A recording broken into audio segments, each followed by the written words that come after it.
Hi all, welcome to football arena. ഒരു ചെറിയ ഇടവേളയ്ക്ക് ശേഷം സാന്റോസ് വീണ്ടും കളിക്കളത്തിലേക്ക് ഇറങ്ങുകയാണ്. എതിരാളികൾ റെമോ എന്ന ക്ലബ്ബാണ്. ബ്രസീലിയൻ ലീഗിലെ 9ാം റൗണ്ട് മത്സരമാണ് ഇത്.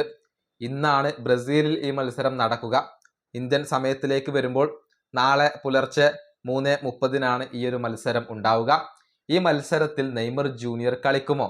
അതാണ് ആരാധകർക്ക് അറിയേണ്ടത്. കളിക്കും എന്ന് തന്നെയാണ് സാന്റോസുമായി ബന്ധപ്പെട്ട മാധ്യമങ്ങൾ എല്ലാവരും റിപ്പോർട്ട് ചെയ്യുന്നത്. ഇന്നലെ വളരെ നോർമലായ രൂപത്തിൽ നെയ്മർ ട്രെയിനിങ് നടത്തിയിട്ടുണ്ട്. ഗ്രൂപ്പിനോടൊപ്പം ട്രെയിനിങ് നടത്തിയിട്ടുണ്ട്. നിലവിൽ നെയ്മർക്ക് പരിക്കിൻ്റെയോ അതല്ലെങ്കിൽ ഫിറ്റ്നസിൻ്റെയോ പ്രശ്നങ്ങൾ ഒന്നുമില്ല.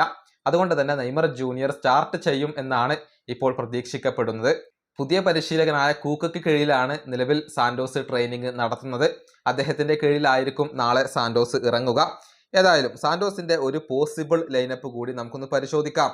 Gabriel Brazao, Igor Vinicius, Lucas Verissimo, Luan Peres, Escobar, അതുപോലെ തന്നെ Cristian Oliva, Gustavo Henrique, Neymar junior, Barreal, Thaciano, Rony. ഇങ്ങനെയായിരിക്കും സാന്റോസിന്റെ ഒരു പോസിബിൾ ലൈനപ്പ് ആയിക്കൊണ്ട് വരിക. ഏതായാലും കഴിഞ്ഞ 19-ാം തീയതി ഇന്റർനാസിയോണലിനെതിരെയാണ് നെയ്മർ ജൂനിയർ അവസാനമായി കൊണ്ട് കളിച്ചിട്ടുള്ളത്. ഈ സീസണിൽ നല്ല രൂപത്തിൽ കളിക്കാൻ നെയ്മർക്ക് കഴിയുന്നുണ്ട്.